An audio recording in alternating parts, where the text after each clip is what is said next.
that is a sexual reproduction in flowering plants.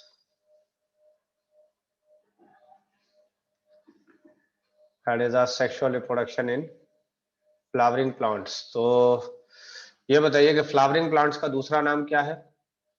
तो flowering plants का दूसरा नाम है एंजियोस्पर्म्स। ठीक है, फ्लावरिंग प्लांट्स का दूसरा नाम है दैट इज एन एंजियोस्पर्म्स। तो सबसे पहला सवाल आता है कि आखिर सेक्सुअल रिप्रोडक्शन क्या है?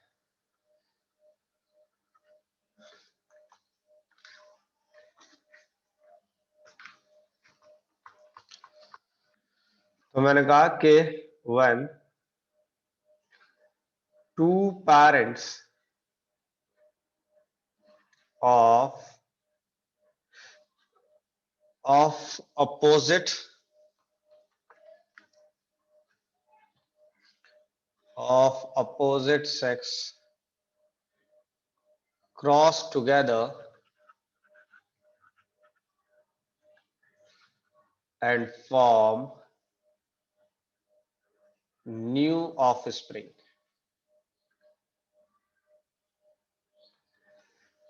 तो मैंने कहा कि जब दो पेरेंट्स अपोजिट सेक्स के आपस में क्रॉस करेंगे और उससे न्यू ऑफस्प्रिंग फॉर्म होगा, दिस रिप्रोडक्शन इज कॉल्ड, इस रिप्रोडक्शन को आप क्या कहेंगे? Is called sexual reproduction.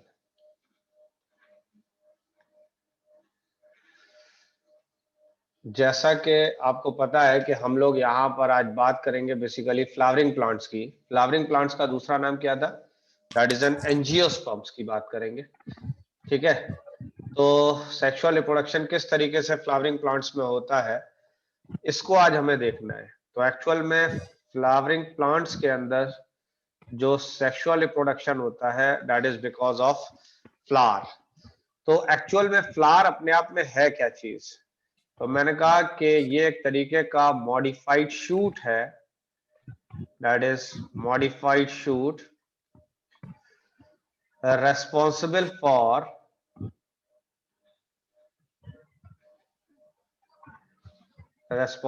for sexual reproduction in plants।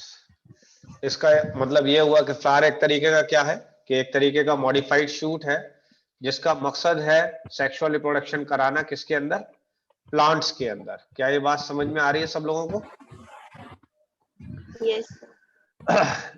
That is study of flowers क्या कहलाता है? तो इसको हम कहते हैं anthology. The study of flower is known as anthology। इसके बाद अगर देखा जाए तो मैंने कहा कि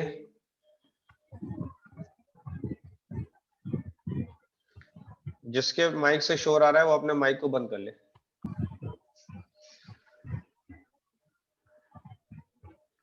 तो मैंने कहा कि flower have 4 main parts.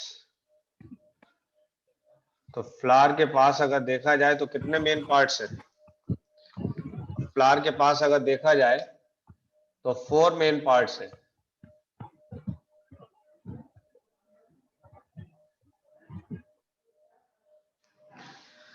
Flower have 4 main parts. एक अगर देखा जाए तो दैट इज सेपल्स है, दूसरा है पेटल्स, सेपल्स है, पेटल्स है, देन स्टेमिन है एंड देन कार्पेल है, एंड देन कार्पेल है। तो मैंने कहा कि फ्लावर के अंदर अगर आप देखें तो 4 मेन पार्ट्स हैं और एक है सेपल, एक है पेटल, एक है स्टेमिन और एक है कार्पेल। तो सबसे पहले बात कर लेते हैं हम सेपल की। सेपल की अगर बात करें तो मैंने कहा कि ये ग्रीन कलर लीव्स होंगी, यानी कैसी होंगी? ये ग्रीन कलर की लीव्स होंगी और फ्लोरल लीव्स होंगी। जैसे ही नाम आ जाए फ्लोरल तो समझ जाइएगा कि बात हो रही है यहाँ पे फ्लावर की, यानी फ्लोरल माने क्या है, दैट इज फ्लावर। तो सेपल एक तरीके की ग्रीन कलर की लीव्स है, लेकिन ये किसकी लीव्स है, that is a floral leaves है। फ्लोरल माने होता है दैट इज अ फ्लावर। दूसरी चीज मैंने कहा कि group of sepals, group of sepals को आप कहते हैं कैलिक्स। तो ग्रुप ऑफ सेपल को क्या कहेंगे आप, कैलिक्स। नेक्स्ट आ जाइए दैट इज आप पेटल्स पर, पेटल। तो मैंने कहा कि colourful part of the flower, colourful part of the flower. और ग्रुप ऑफ पेटल क्या कहलाएगा, तो that is group of petals की बात कर लें हम, तो ग्रुप ऑफ पेटल्स का मतलब हुआ दैट इज कोरोला। तो यहां पर एक आपने देखा कि सेपल एक तरीके की कैसी लीव्स थी, ग्रीन कलर की। पेटल की बात करें तो पेटल्स कैसी लीव है, तो पेटल की अगर बात करते हैं तो आप कहते हैं कि कलरफुल पार्ट जो होता है फ्लावर का वो पेटल्स कहलाते हैं, ठीक है। और ग्रुप ऑफ पेटल्स यानी जो सारी के सारा पत्ती कलरफुल पार्ट है पेटल्स का, उसको आप क्या कहते हैं, that is known as corolla. फिर मैंने यहां पे एक लाइन लिखी, मैंने कहा कि sepal and petal are accessory part which do not play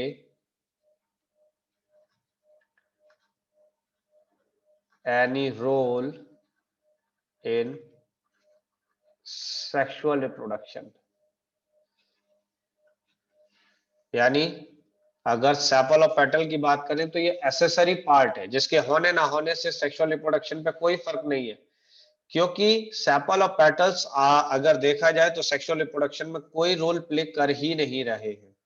और जब ये सेक्सुअल रिप्रोडक्शन में कोई रोल प्ले नहीं कर रहे हैं तो आपने इसको कह दिया कि दीज आर एसेसरी पार्ट्स। यहां तक उम्मीद है बात समझ में आ रही होगी। जरा इस डायग्राम को देखिए, तो इस डायग्राम में अगर आप देखते हैं तो ये वाली जो पत्ती नजर आ रही है, ये अगर पत्ती नजर आ रही है ये वाली, तो this is called as sepal. इसको आप क्या कहते हैं, सेपल। ये जो कलरफुल पार्ट है इसको आप कहते हैं पेटल। पेटल के ग्रुप को आपने क्या नाम दिया, that is a Corolla. Sepal के ग्रुप को क्या नाम दिया आपने, दैट इज कैलिक्स। क्या यहां तक बात समझ में आ रही है या नहीं आ रही है, यस ठीक यस है। सेपल और पेटल समझ में आ गया।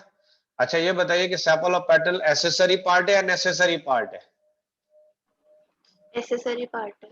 एसेसरी पार्ट है। और इन दोनों पार्ट की बात करें स्टेमिन और कार्पल की, तो ये नेसेसरी पार्ट है। कैसा पार्ट है ये नेसेसरी पार्ट है। और ये दोनों कैसे पार्ट थे, that is an accessory part है जिसके होने ना होने से रिप्रोडक्शन पे कोई फर्क नहीं पड़ रहा है, लेकिन इनके बिना रिप्रोडक्शन हो ही नहीं सकता। दैट इज एन स्टेमिन और कार्पेल के बिना रिप्रोडक्शन नहीं हो सकता। तो नेक्स्ट अब हम लोग बात करते हैं बेसिकली स्टेमिन की।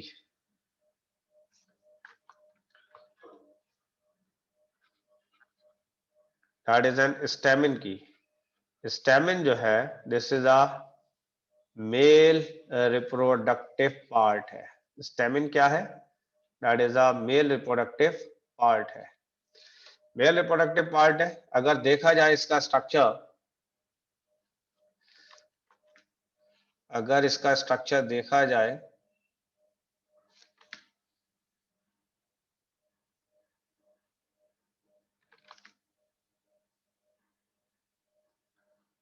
इस तरीके का इसका स्ट्रक्चर है।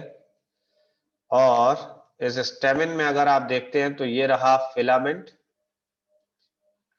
और ये रहा आपका एंथर, ठीक है। और इंपॉर्टेंट बात यह है कि इस एंथर के अंदर मैंने कुछ डॉटेड दिखाए हैं, ये देख रहे हैं डॉटेड आप, ये डॉटेड देख रहे हैं, ये जो डॉटेड है that is a pollen grain, these are the pollen grains. तो इसका मतलब अगर आप स्टेमिन में देख रहे हैं तो स्टेमिन का दूसरा नाम है मेल रिप्रोडक्टिव पार्ट, यानी स्टेमिन का दूसरा नाम क्या है, that is a male reproductive part. मैंने कहा कि इट हैव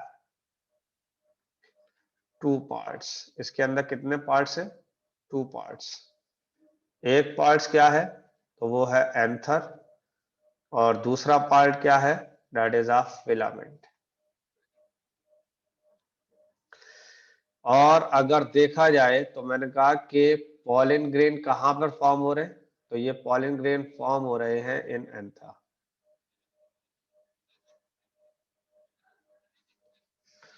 तो ये पॉलिन ग्रेन यहां पे फॉर्म हो रहे हैं।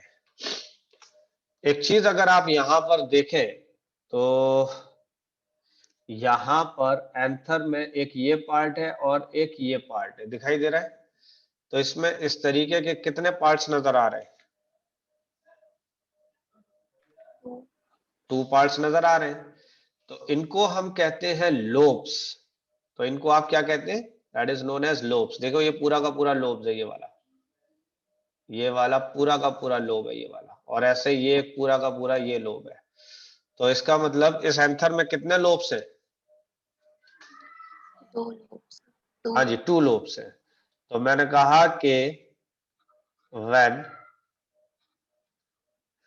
स्टेमन हैव 2 लोब्स, या मैंने कहा कि एंथर हैव 2 लोब्स, एंथर के अंदर कितने लोब्स है, अगर 2 लोब्स है तो ये कहलाता है बाइथिकस एंथर। क्या कहलाता है, बाइथिकस एंथर। तो यानी एंथर के अंदर अगर 2 लोब होंगे तो क्या कहलाएगा ये, हाँ जी बाइथिकस एंथर। बाइथिकस एंथर। क्लियर है ये बात। यस के बाद अगर मैंने कहा कि अगर एक लोब होता तो क्या कहलाता, हाँ जी monothecous. That is 1 lobe, when anther have 1 lobe तो ये कहलाता monothecous. That is monothecous anther. तो मुझे ये बताइए कि एंथर के अंदर अगर 2 लोब है तो क्या कहलाएगा एंथर, बाइथिकस एंथर। और अगर एक लोब है तो क्या कहलाएगा, मोनोथिकस एंथर। ओके। इसके बारे में बताइए, इसके बारे में ये कैसा एंथर है, मोनोथिकस। तो ये एंथर मोनोथिकस है, और ये वाला एंथर कैसा था, बाइथिकस। बाइथिकस। मैंने कहा कि each anther lobe have 2 microsporangia. हाँ जी। तो पहले एक बात ये समझ लीजिए कि यहां पे मैंने क्या लिखा है, पॉलिन ग्रेन। पॉलिन ग्रेन का दूसरा नाम क्या लिखा है मैंने, दैट इज अ माइक्रोस्पोर। लिखा है माइक्रोस्पोर, नहीं लिखा है। Yes sir. तो पॉलिन ग्रेन का दूसरा नाम क्या है, microspore.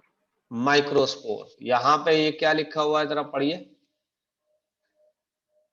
Each anther lobe has अरे 2 ये जिस पे लाइन microsporangia. लिखा है, ये लाइन वाला, ये वाला लाइन वाला Microsporangia. माइक्रो लिखा है, माइक्रोस्पोर यहां तक, और Yes sir. आगे लिखा है जिया। तो इसका मतलब होता है that is a pollen room. ठीक है, पॉलिन रूम्स या चैम्बर। अब जरा इसका मतलब बताइए, क्या मतलब हुआ इस बात का कि एक एंथर लोब के अंदर कितने पॉलिन रूम होंगे, 2. 2 होंगे। देखिए बात ऐसी है कि अगर अभी आपको मैंने दिखाया कि ऐसे करके अगर देखा जाए, तो ऐसे करके अगर देखा जाए तो ये एंथर लोब था और ये फिलामेंट था, नहीं था, बताइए।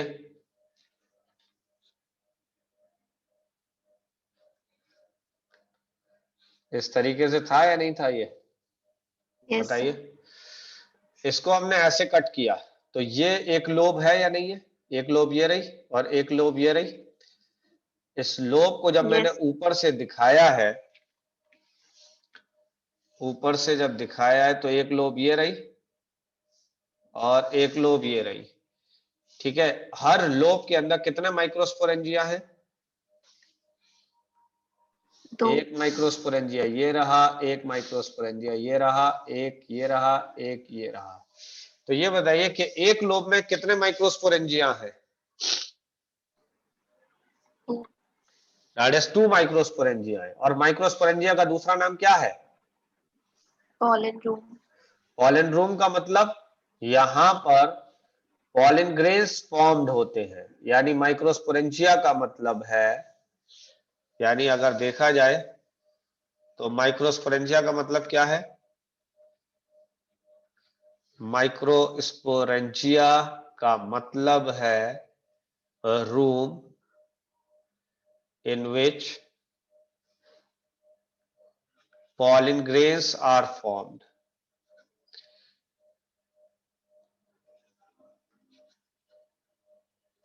क्या मतलब है इस बात का? माइक्रोस्पोरेंजिया किसको कहेंगे? कि रूम जिसके अंदर क्या फॉर्म हो रहे हैं? पॉलन ग्रेन्स फॉर्म हो रहे हैं।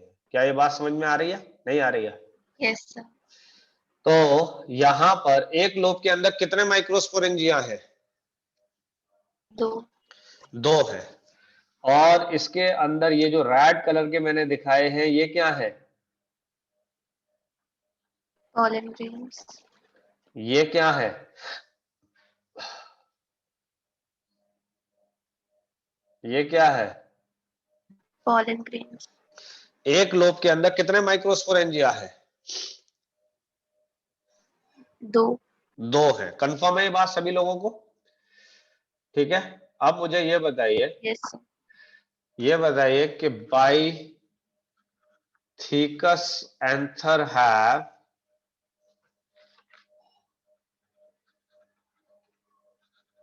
बाइथिकस एंथर है, बाइथिकस एंथर में कितने माइक्रोस्पोरेंजिया होंगे?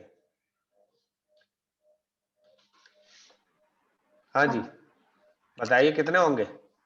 4. बाइथिकस एंथर है 4 माइक्रोस्पोरेंजिया। क्या ये बात सही है? Yes, sir. ठीक है, 4 माइक्रोस्पोरेंजिया। इसका मतलब हुआ अगर 4 माइक्रोस्पोरेंजिया है तो ये कहलाता है टेट्रा स्पोरेंजिएट। क्या कहलाता है? Tetra sporangiate. Tetra Sporangiate. माने क्या है? 4। 4. स्पोरेंजिएट का मतलब है माइक्रोस्पोरेंजिया। That is microsporangia. तो बाइथिकस एंथर के अंदर कितने माइक्रोस्पोरेंजिया हैं? बताइए। 4. 4। और अगर 4 माइक्रोस्पोरेंजिया है तो उसको आप क्या कहेंगे? Tetrasporangiate. टेट्रास्पोरेंजिएट। तो अब ये बताइए कि मोनोथिकस एंथर के बारे में बताइए। मोनोथिकस एंथर हैव कितने होंगे? 2. 2 क्या होंगे? Microsporangia.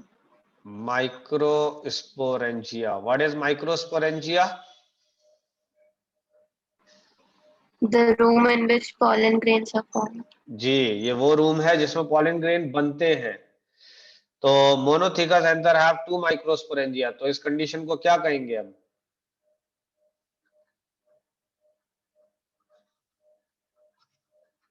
तो इसको क्या कहेंगे आप? That is a bisporangiate. क्या कहलाएगा? हाँ जी, क्या कहलाएगा ये? Bisporangiate. बाइस्पोरेंजिएट। यहां तक बात समझ में आ रही है? नहीं आ रही है? कितने लोग Yes, ऐसे sir. हैं जिनको समझ में नहीं आ रहा है? हाँ जी, देख लीजिए। ये कौन सी जगह है? ये क्या लिखा है यहां पर? क्या लिखा है ये? Microsporangium. माइक्रोस्पोरेंजियम का दूसरा नाम क्या है? pollen chamber, पॉलन चैम्बर का मतलब क्या होता है?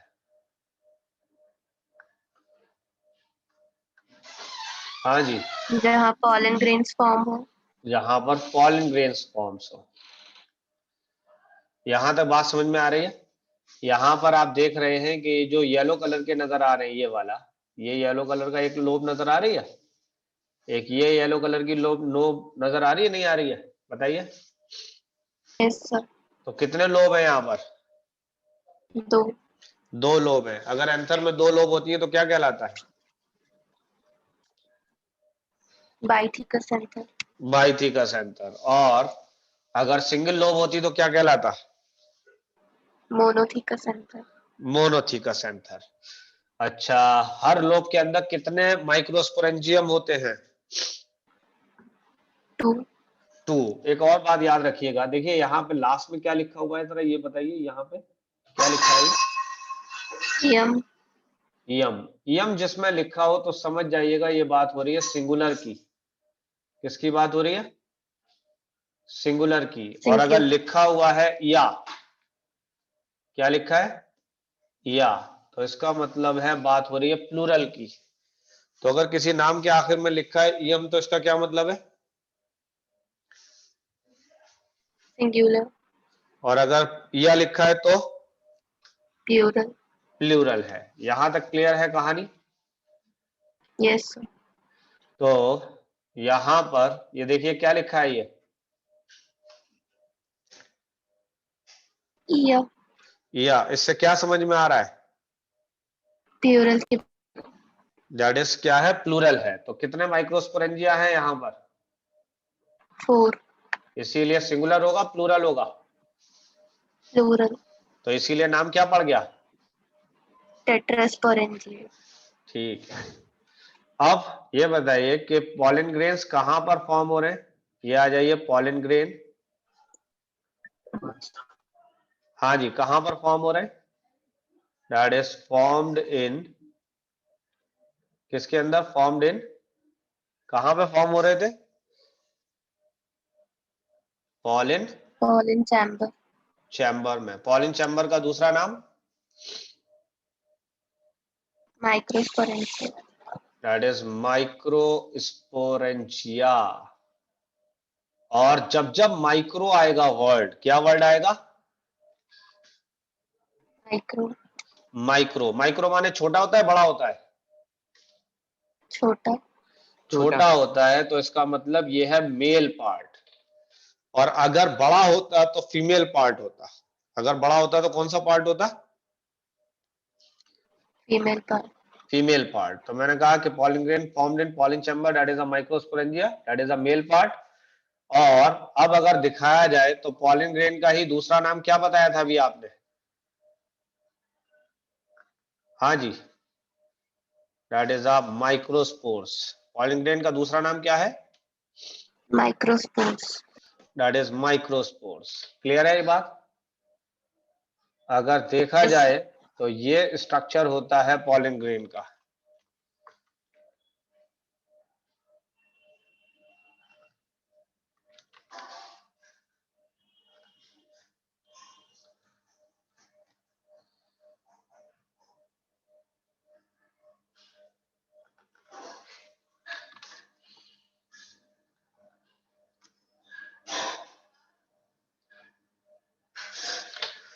तो ये स्ट्रक्चर है पॉलन ग्रेन का। किसका स्ट्रक्चर है ये? pollen grain, पॉलन ग्रेन का ही दूसरा नाम क्या है? microspores, ये रही आउटर लेयर। ये पॉलन ग्रेन की कौन सी लेयर है? आउटर लेयर है। कौन सी लेयर है ये? आउटर लेयर का नाम है एक्साइन। क्या नाम है आउटर लेयर का नाम? exine, और ये जो ग्रीनिश कलर की है, ये कौन सी लेयर है? That is a inner layer. Inner layer का क्या नाम है? That is an intine. कौन सी लेयर है? entine, तो पॉलन ग्रेन की आउटर लेयर को क्या नाम देते हैं हम? exine, एक्साइन, और अंदर वाली लेयर को क्या नाम देंगे? इंटाइन। इंटाइन। यहां पर क्या चीज नहीं है, जल्दी बताइए। यहाँ पे आउटर। आउटर लेयर एक्साइन नहीं है ना, तो यस। इसको हम कहते हैं जर्म पोर। क्या कहलाता है ये? Germ pore. और जर्म पोर से